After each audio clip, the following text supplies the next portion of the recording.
ውድ የቤታችን ሚዲያ አድማጭ ተመልካቾቻችን እንደምን ቆያችሁን? አሁን እያደመጣችሁ ያላችሁት ከቤታችን ሚዲያ የቤታችንን ቅምሻ ነው። በዛሬው የቤታችን ቅምሻ ዝግጅታችን በኢትዮጵያ ስለተከሰቱ ኮሌራ፣ ኩፍኝና ወባ ህመሞችና ጥንቃቄዎች፣ በኢትዮጵያ ለመጀመሪያ ጊዜ ስለታየው ሞንኪ ፖክስ ወረርሽኝ፣ የዓለማችን አዲስ የወረርሽኝ ስጋት ይሆናል የተባለው የወፍ በሽታ በተለያዩ ሀገራት መዛመትና በኢትዮጵያ መድኃኒት ድርጅት ስለተከለከለ አንድ መድኃኒት ወሬዎችን ይዘንላችሁ መጥተናል። በጋራ መልካም ቆይታ እየተመኘንላችሁ ቤታችንን ሰብስክራይብ በማድረግና የደወል ምልክቱን በመጫን ከቤታችን ቅምሻ ዝግጅቶች በተጨማሪ የቤታችን ወቅታዊ ትንታኔዎችና የቤታችን ዜናዎች ዓለም በሳምንቱ ዝግጅቶቻችን እንዲደርሷችሁ አድርጉ። ለምትሰጡን አስተያየቶችና የውዴታ መልሶች ሐሳቦቻችን ብዙዎች ጋር እንዲደርሱ ሼር ስለምታደርጉልን ከልብ እናመሰግናችኋለን። ከዕለቱ ዝግጅቶቻችን ጋር መልካም ቆይታ ይሁንላችሁ። ከመሸጋገሪያው በኋላ እንመለሳለን።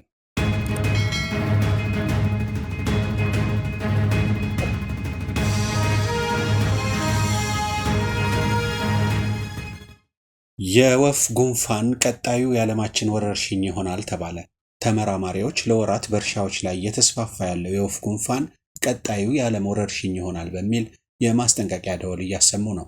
በሽታዎች እንዴት እንደሚጎለብቱ የሚያጠኑ ተመራማሪዎች የወፍ ጉንፋን ልብ ሳንለው ወደ ሰዎች በመዛመት ወረርሽኝ ይሆናል በማለት አስጠንቅቀዋል። H5N1 በሚል የሚጠራው አቪያን ፍሉ አውስትራሊያ፣ ኒውዚላንድ እና አጎራባች ደሴቶች ውጭ ያሉ አህጉራት ደርሷል። በሽታው በአንታርክቲካ ፔንግዊኖች እና በመካከለኛው ምስራቅ ግመሎች ላይ ተገኝቷል። ወረርሽኙ አሁን ላይ በ50ዎቹም የአሜሪካ ግዛቶች በዱር ወፎችና አጥቢ እንስሳዎች ላይ ተከስቷል። እንደ አሜሪካ የግብርና መስሪያ ቤት መረጃ ከዶሮ እርባታዎች የወጣ ጉንፋን መሰል ወረርሽኝ 1000 ላሞች ላይ ታይቷል። 70 ሰዎችም በበሽታው ሲያዙ የአንድ ሰው ሕይወት አልፏል። ዘገባው የቢቢሲ ዜና ነው። በወባና በኩፍኝ በሽታ የተያዙ ሰዎች ቁጥር መጨመሩን የኢትዮጵያ የጤና ክላስተር ሪፖርት አመላከተ። ከጥር እስከ ሚያዝያ ድረስ በዋናነት በአማራና በጋምቤላ ክልሎች በ32 ወረዳዎችና በ5 የስደተኞች ካምፖች ውስጥ በተከሰተ የኮሌራ በሽታ 4056 ሰዎች የተያዙ ሲሆን ከነዚህ መካከል የ42 ሰዎች ሕይወት አልፏል። በተለይ በአማራ ክልል 89.9 በመቶ የሚሆነው በሽታ የተከሰተው በ4 ወረዳዎች ነው። በወባ በሽታ የተያዙ ሰዎች ቁጥርም በከፍተኛ ሁኔታ የጨመረ ሲሆን 1.97 ሚሊዮን ሰዎች በበሽታው ተይዘው የ77 ሰዎች ሕይወት አልፈዋል። በሚያዝያ ወር ብቻ በ1147 ወረዳዎች ውስጥ የወባ በሽታ ተከስቷል። በጋምቤላ ክልል በበሽታ የተያዙ ሰዎች መጠን ከፍተኛ ሲሆን ከ100,000 ሰዎች ውስጥ 462 የሚሆኑት በወባ በሽታ መያያዛቸው ተመላክቷል። የኩፍኝ በሽታም የቀጠለ ሲሆን 3908 ሰዎች በበሽታው ተይዘው 22 ሰዎች ሕይወታቸው አልፏል። አማራ፣ ኦሮሚያና ትግራይ ክልሎችን ጨምሮ በ8 ክልሎች በአሁኑ ወቅት በሽታው ይገኛል። በሚያዝያ ወር መጨረሻ በኦሮሚያ ደደር ወረዳ 96 አዳዲስ የተያዙ ሰዎች መገኘታቸውን በሪፖርቱ ተመላክቷል። የእስራኤል ጤና ሚኒስቴር ከኢትዮጵያ የመጣ ኮሌራ አገኘው አለ። የእስራኤል ጤና ሚኒስቴር ባለፈው ሳምንት ባወጣው መግለጫ ከረጅም ዓመታት በኋላ ለመጀመሪያ ጊዜ በእስራኤል የኮሌራ በሽታ መገኘቱን አስታውቋል። ሚኒስትሩ እንዳለው ይህ በሽታ የተገኘባቸው 3 ሰዎች ናቸው። ሁለቱ ወደ ኢትዮጵያ ሄደው የጉድጓድ ውሃ በመጠጣታቸው በሽታው እንደያዛቸውና ሶስተኛው ደግሞ ከዚያ የመጣ ውሃ በመጠጣቱ ለበሽታው መዳረጉን መግለጹን ዘ ታይምስ ኦፍ እስራኤል ጋዜጣ ዘግቧል። ኮሌራ ድርቀትንና ማስመለስን የሚያስከትል በሽታ እንደሆነ የጠቀሰው ዘገባው ለሰውነት ፍሳሽ ማለቅና ለሞትም እንደሚዳረግ አስረድቷል። ይህ በሽታ በአብዛኛው በሰገራ ውስጥ በሚገኝ ጀርም እንደሚመጣና የንጽህና አጠባበቅ ስርዓታቸው ደካማ በሆኑ ድሃ ሀገራት ውስጥ የሚከሰት መሆኑንም አስታውቋል። የእስራኤል ጤና ሚኒስቴር በሰጡት ማሳሰቢያ እስራኤላውያን ወደ ኢትዮጵያ ሲሄዱ የቧንቧ ውሃ ከመጠጣትና በመንገድ ላይ የሚሸጡ ምግቦችን ከመብላት እንዲቆጠቡ አሳስበዋል። በኢትዮጵያ የመጀመሪያው የሞንኪ ፖክስ ቫይረስ ተገኘ። የኢትዮጵያ ሕብረተሰብ ጤና ኢንስቲትዩት በኦሮሚያ ክልል ሞያሌ ከተማ አንድ የ21 ቀን ሕፃን ልጅ በሞንኪ ፖክስ ቫይረስ መያዙን አረጋገጠ። ይህ በአገር ውስጥ የተመዘገበ የመጀመሪያው የቫይረሱ ተጠቂ መሆኑ ተገልጿል። ሕፃኑን ተከትሎ በተደረገ ምርመራ ወላጅ እናቱም ለቫይረሱ መጋለጧ ተረጋግጧል። የሕፃኑ አባት ወደ ጎረቤት ሀገር ሄዶ እንደነበር የተገለጸ ሲሆን ከሱ ጋር የቅርብ ንክክ የነበራቸው ግለሰቦችን የመለየትና ክትትል የማድረግ ሥራ ተጀምሯል ተብሏል።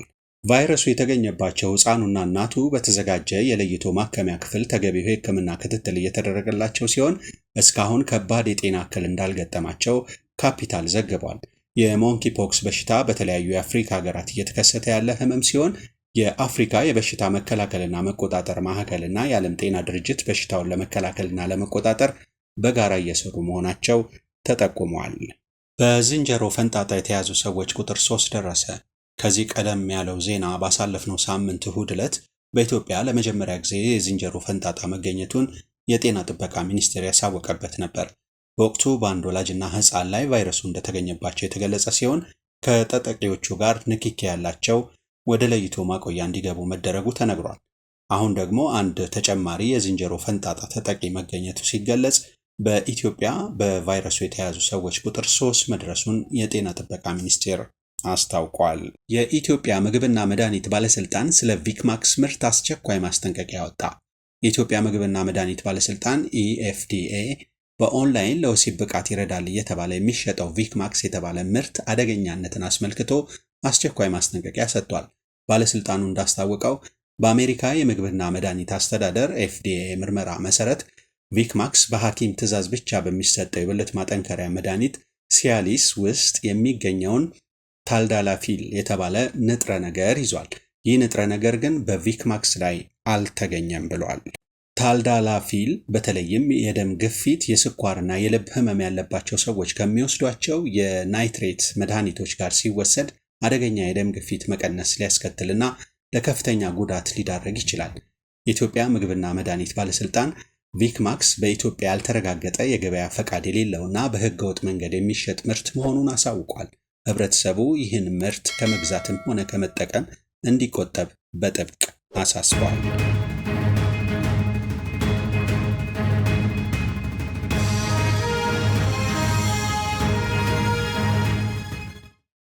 የቀድሞ የሞሪታንያ ፕሬዝዳንት በሙስና ወንጀል የ15 ዓመት እስራት ተፈረደባቸው። የሞሪታንያ የቀድሞ ፕሬዝዳንት ሙሐመድ ኦልድ አዚዝ ከ2008 እስከ 2019 ለ11 ዓመታት ሀገሪቱን የመሩ ሲሆን ከስልጣን ከወረዱ በኋላ በሙስናና በገንዘብ ማጭበርበር ወንጀል ተከሰዋል። ባሳለፍነው ሳምንት በኑአክሾት በሚገኘው ፍርድ ቤት በቀረቡበት የፍርድ ሂደት የ15 ዓመት እስራት ተፈርዶባቸዋል። በተጨማሪም ከፍተኛ የገንዘብ ቅጣት የተጣለባቸው ሲሆን ንብረቶቻቸውም እንዲወረሱ ተወስኗል። ኦልድ አዚዝ የቀረቡባቸውን ክሶች በሙሉ አስተባብለዋል። እንዲሁም ፍርዱን እንደማይቀበሉት አስታውቀዋል። ይህ ፍርድ በሞሪታንያ የፖለቲካ ምህዳር ላይ ትልቅ ለውጥ የሚያመጣ ሲሆን በቀጠናውም ትኩረት የሚስብ ሆኗል። 245 ሚሊዮን ዶላር ያጭበረበሩት የቀድሞ ጠቅላይ ሚኒስትር በጉልበት ሥራ ተቀጡ። የቀድሞ የዲሞክራቲክ ሪፐብሊክ ኮንጎ ጠቅላይ ሚኒስትር አውግስቲን ማታታ ፖኒዮ በሙስና ወንጀል ተከሰው ተፈርዶባቸዋል። ጠቅላይ ሚኒስትሩ ከቀድሞ የማዕከላዊ ባንክ ኃላፊ ጋር በመመሳጠር ወንጀሉን መፈጸማቸውን የኮንጎ ሕገ መንግስታዊ ፍርድ ቤት አስታውቋል። የማታታ ጠበቃ ከሕግ አግባብ ውጭ የተፈጸመ የፖለቲካ ውሳኔ ነው ሲል ፍርዱን አጣጥሎታል።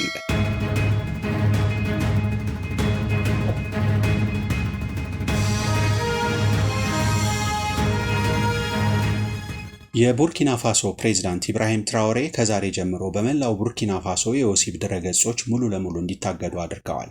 ትራኦሬ ማንኛውንም የብልግና ምስል የሚያሰራጩ ድረገጾች መዝጋታቸውን ተከትሎ እነዚህ የብልግና ድረገጾች ህዝባችንን ከማባለግ ባለፈ እሴታችንን በእጅጉ በመሸርሸር ህዝባችንን ብቻ ሳይሆን መላው አፍሪካን እያደነዘዙ የሚገኙ አደገኛ ነገሮች ናቸው ያሉ ሲሆን ሌሎች የአፍሪካ ሀገሮችም ተመሳሳይ እርምጃ በመውሰድ የሀገራቸውንና የአፍሪካን እሴት እንዲያስጠብቁ አሳስበዋል።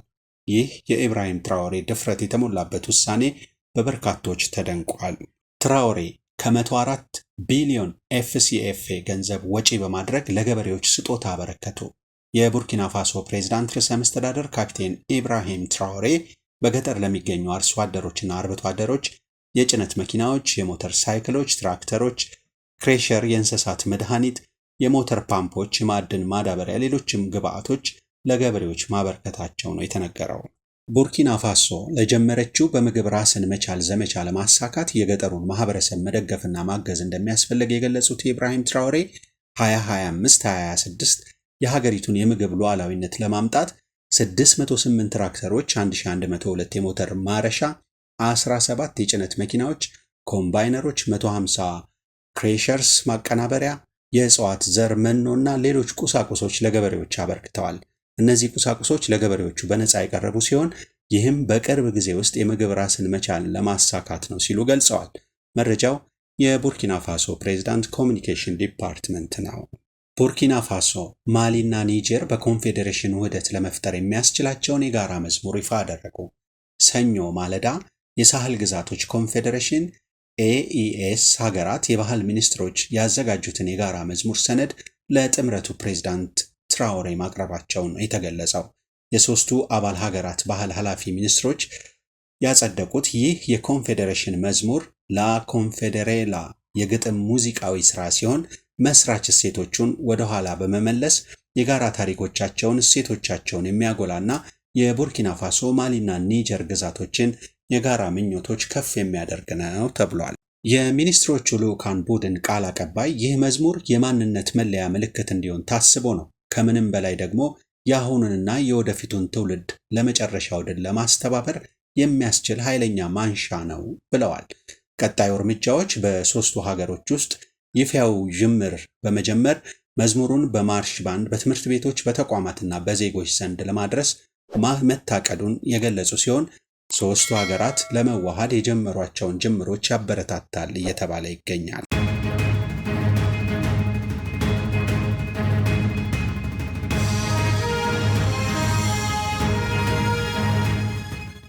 ፈረንሳይ ዩራኒየምን ከኒጀር በኪሎ $0.80 ብቻ እየገዛች በኪሎ ወደ 200 ዩሮ በመሸጥ ትልቅ ትርፍ ስታገኝ ቆይታለች ተባለ። ኒጀር እስካሁን በድህነት ያለች ሀገር ናት። ይህ የኒጀር ዩራኒየም 70% የሚሆነው የፈረንሳይ ኤሌክትሪክ በኒውክሌር ማብለያዋ ሲያመነጭ ቆይቷል። ነገር ግን በአብዛኛው የኒጀር ነዋሪ አስተማማኝ የኤሌክትሪክ ኃይል ሳይኖራቸው በጨለማ ይኖራሉ። ለብዙ አስርት ዓመታት የፈረንሳይ ኩባንያዎች የኒጀርን የዩራኒየም ማዕድን ማውጫዎች ኢፍትሐዊ በሆነ ስምምነቶች ተቆጣጥረው በርካሽ ዋጋ ወደ ሀገራቸው ያግዙ ነበር። እንደ አውሮፓ አቆጣጠር በ2023 ጄኔራል ቻኒ መፈንቅለ መንግስት መራ። ፕሬዝዳንት ባዙም አስወገደ። ፍትሐዊነት የሌለው የሀብት ክፍፍል ወይም ምዝበራ እንዲቆም ጠየቀ። የፈረንሳይ ወታደሮችን አባረረ። ኒጀር የራሷን ሀብት እንድትቆጣጠር አደረገ። ይህንን ማድረግ ሲጀምር የምዕራቡ ዓለም ጄኔራል ቻኒን ጨቋኝ መሪ ነው ብለው ፈረጁት። ፈረንሳይ በበላይነት የኒጀርን ሀብት በርካሽ ስትበዘብዝና ስትጠቀም መሪዎች ዝም ተብለው ሲታዩ ነበር። ነገር ግን ይህ ኢፍትሐዊ የሆነ የሀብት ምዝበራ መቆም አለበት ብለው ለሀገራቸው ሲሟገቱ እንደ ጨቋኝ አፍሪካ መሪዎች ይታያሉ። ይህ ግፍ ነው በአፍሪካውያን ላይ እየተፈጸመ ያለው ሲል አዲስ ኒውስ ዘግበዋል። የዛሬውን የቤታችንን ሚዲያ የቅምሻ ዝግጅት በዚህ አበቃን። ገጻችንን በድጋሚ ሰብስክራይብ፣ ላይክ፣ ሼር እንድታደርጉ እንጠይቃለን። ስለምታደርጉልን ቀና ትብብር ከልብ እናመሰግናችኋለን። መልካም ጊዜ እንመኝላችኋለን።